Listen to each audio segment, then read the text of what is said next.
De nuevo, bienvenidos. Mi nombre es José María Martínez, líder técnico del grupo de Geofísica en AguaX. Y hoy día, en este primer webinar de AguaX en 2022, vamos a hablar de una metodología de observación de desaturación de un botadero de ripios observada a partir del monitoreo de resistividades. Voy a presentar pantalla.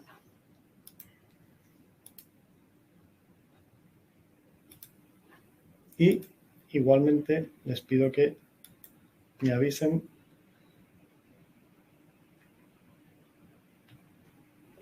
si se ve.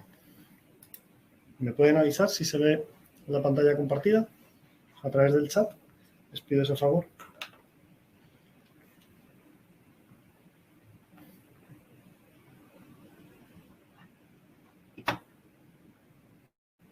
Bien, me dicen que se ve, así que adelante.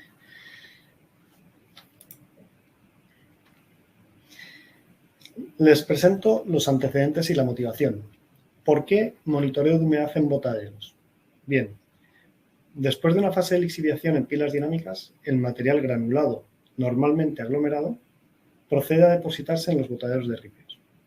Drenado previamente, pero aún con humedad considerable, el movimiento y deposición de ripios en el botadero provoca una compactación heterogénea variable, que a su vez provoca un aumento de saturación que moviliza las humedades en su interior. A lo largo del tiempo, la cantidad de humedad, por encima de un valor mínimo definido por la ecuación de Van Genuchten, procede a drenarse por la vía más fácil. En algunos casos, esta vía es horizontal y pasa a salir a través de los taludes del botadero. El restante de la solución drenante pasa por gravedad hacia el sistema de recolección basal o, en algunos casos, al terreno natural.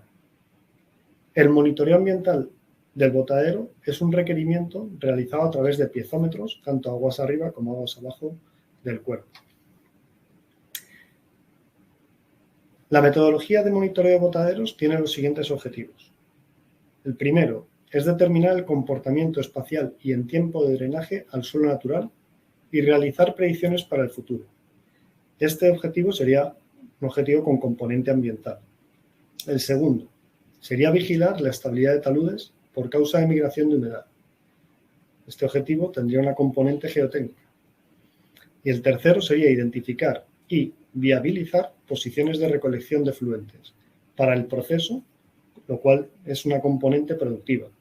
Los efluentes, en muchos casos, o en algunos, podrían tener hasta una carga de 2 gramos por litro de cobre, en ciertos casos, por lo que efectivamente existe una componente productiva.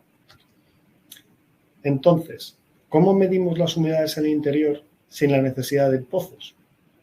Bien, pues la resistividad es una propiedad física característica del material, en este caso del subsuelo, cuya dependencia principal es el contenido de agua en su interior. Su medición se realiza a través de arreglos de 4 electrodos desde superficie.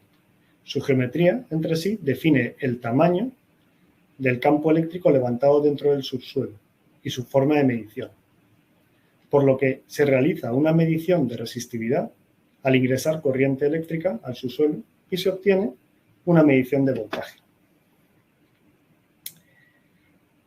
Cada medición, con el arreglo de 4 electrodos, genera un punto de dato del subsuelo.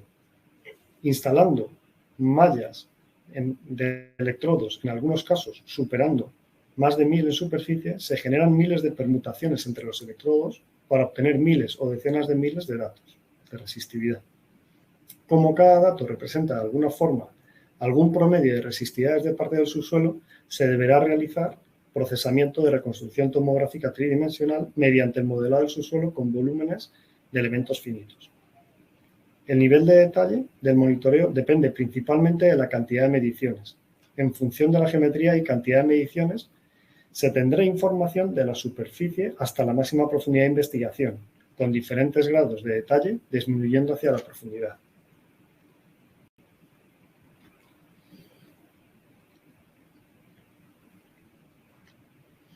La transformación de humedades en volumen o en peso a partir de resistividades, que es lo que nos interesa, resultantes del proceso tomográfico, se realiza a través del control de parámetros de compactación y conductividad eléctrica, de fluido principalmente, retroalimentado por ensayos de laboratorio con saturación controlada y secado en horno.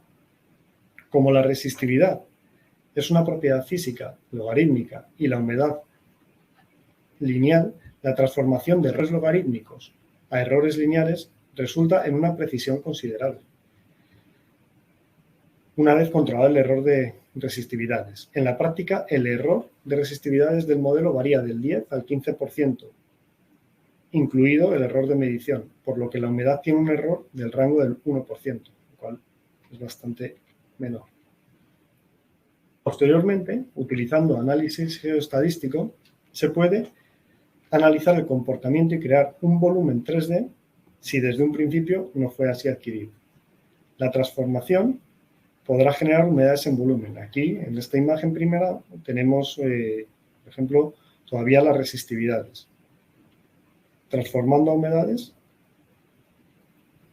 podemos llegar a visualizar zonas de exceso de humedades dentro del cuerpo, como la imagen que tenemos ahora mismo, donde los tonos azules marcan concentraciones de humedad mayor y los azules más oscuros, como estos de aquí o estos de aquí, marcan concentraciones excesivas de humedad. Adicionalmente, con análisis adicionales, se permite visualizar trayectos de drenaje sobre la carpeta basal, que permite también hacer estudios de viabilidad del drenaje o si está funcionando bien el drenaje. En este caso, la imagen se ve como todo el drenaje se circulaba en la mayor parte hacia el lado occidental, excepto una zona en la parte baja o al sur, que se dirigía también al sur, que provocaba inconvenientes en la ladera en el talud de esta pila. El monitoreo de humedades se realiza al repetir las mediciones en el lapso del tiempo, en frecuencia de horas, días, meses, años, cual sea el objetivo. En la imagen animada abajo se ve una sección vertical de resistividades tomada durante un ejercicio de recarga artificial de un acuífero ubicado en el lado derecho, en la recarga, un acuífero que era con geología subhorizontal, estratificada. Estas imágenes fueron tomadas de manera independiente entre sí por frecuencia de cada una por hora. En el lado izquierdo se tenía un control en el que no había recarga. Se puede llegar a observar, solo viendo las resistividades, sin hacer todavía transformación de humedades, cómo se generaba un canal. Como nivel de ejemplo,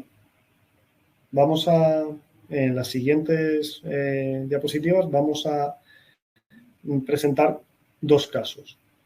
El primero de ellos es un botadero de ripios de aglomerados de una pila de lixiviación dinámica. El estado de este botadero está ya clausurado. La frecuencia o el monitoreo ha sido activo durante los últimos 11 años. Es un cliente de la gran minería chilena situado en el norte de Chile. A nivel de ejemplo, se muestra uno de estos perfiles el resultado de la resistividad y de humedad. Arriba vemos el modelo de resistividad con los colores más azules marcando los valores más bajos de resistividad, los cianes un poquito más altos. La línea negra, que se marca aquí y abajo también la vemos, ahora pasamos a hablar del modelo que se ve abajo, marcaría el contacto con el terreno natural.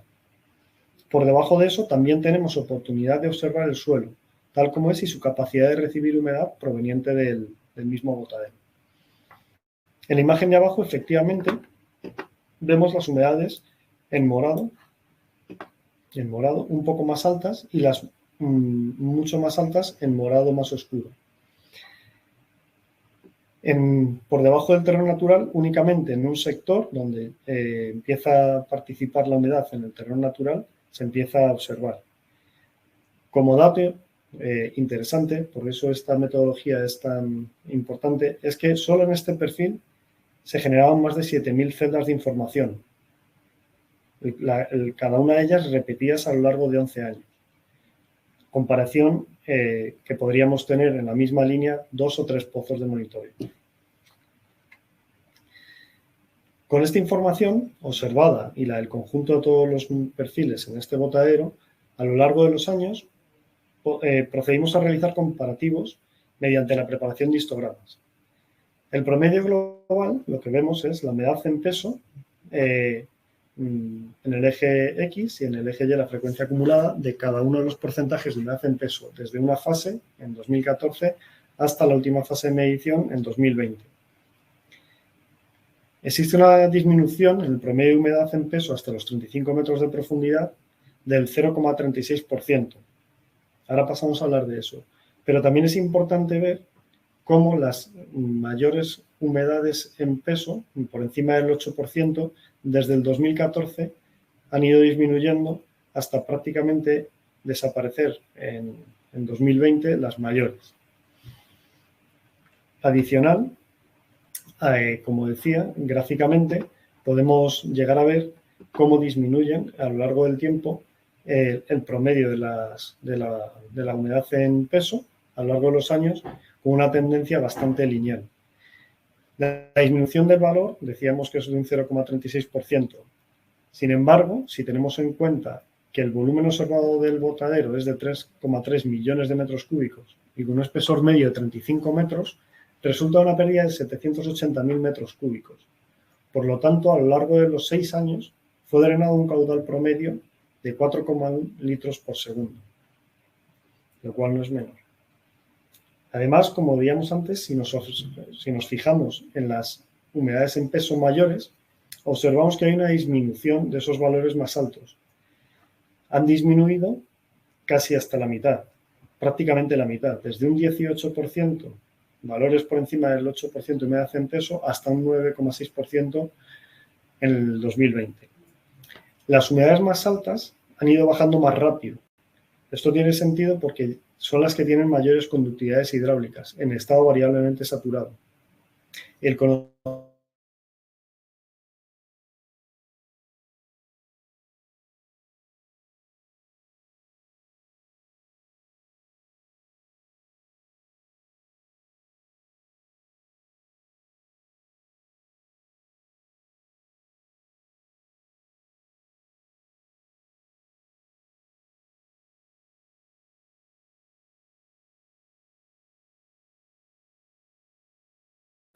lo cual está aún operativo. El monitoreo fue el que presentamos aquí, es activo durante un año. Otro cliente de la gran minería chilena en el norte de Chile. Este monitoreo se realiza como decíamos antes, teniendo en cuenta la componente geotécnica, viendo que por aumentos de saturación se producen desestabilidades en el talud.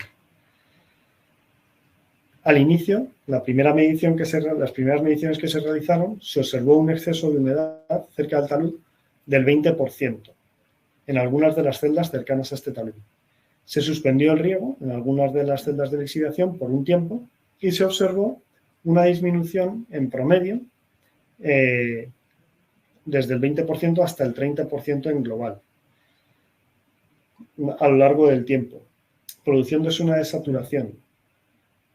En este caso, resultó útil no solo para, teniendo en cuenta la componente geotécnica y visualizar que efectivamente existe una relación directa con la estabilidad del talud, sino también mostrándose como una herramienta de alerta temprana. Es decir, no solo realizar el estudio para ver qué ha pasado, sino estar realizándolo para ver qué puede ocurrir. Cuando tengamos valores de humedad por encima de un dato que ya se nos escapa de la estabilidad del talud, puede servir para marcar unas celdas que hay que dejar de regar. Entonces, vamos resumiendo lo que hemos visto y sí, esto demuestra que la metodología del monitoreo de botaderos cumple los objetivos del monitoreo ambiental y geotécnico al mismo tiempo, ya que cubre escalas de repetición desde horas hasta años, pueden ser, generando decenas de miles de datos de humedad desde su interior. El alcance de actividades del monitoreo es amplio y a nivel macro puede cubrir el tamaño de un botadero minero y a la vez ser capaz de generar detalle en 3D en el tiempo. Bueno, como hemos visto en algunos ejemplos, no solo puede ser de un botadero, también puede ser de pilas de lixiviación. La aplicación es bastante amplia.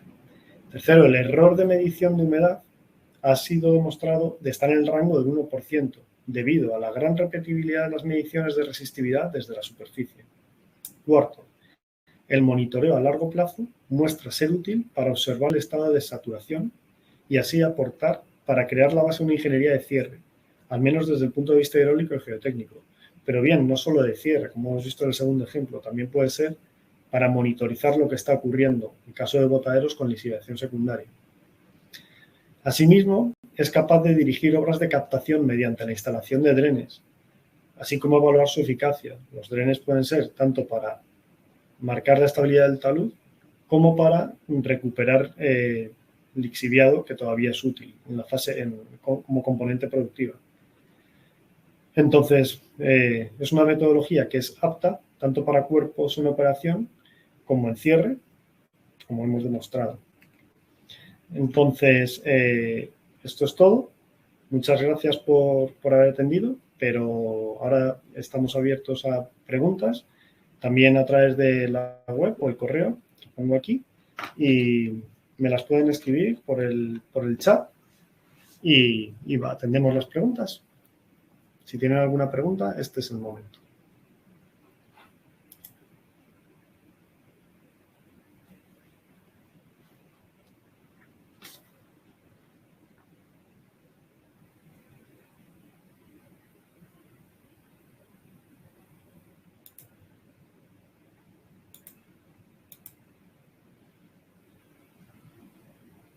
¿Ninguna pregunta? ¿Nadie se atreve?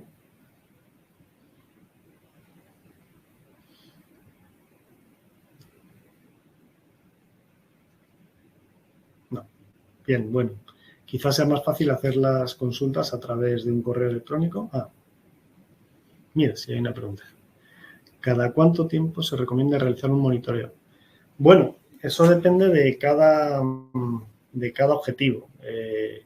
Al inicio antes de empezar un estudio de monitoreo, es bueno conocer el objetivo para el cual se va a hacer el monitoreo. Cuando son objetivos geotécnicos, suele ser una frecuencia muy alta por el alto riesgo que puede ocurrir. Cuando son objetivos medioambientales, muchas veces son mensuales o semestrales, incluso anuales. Depende un poco.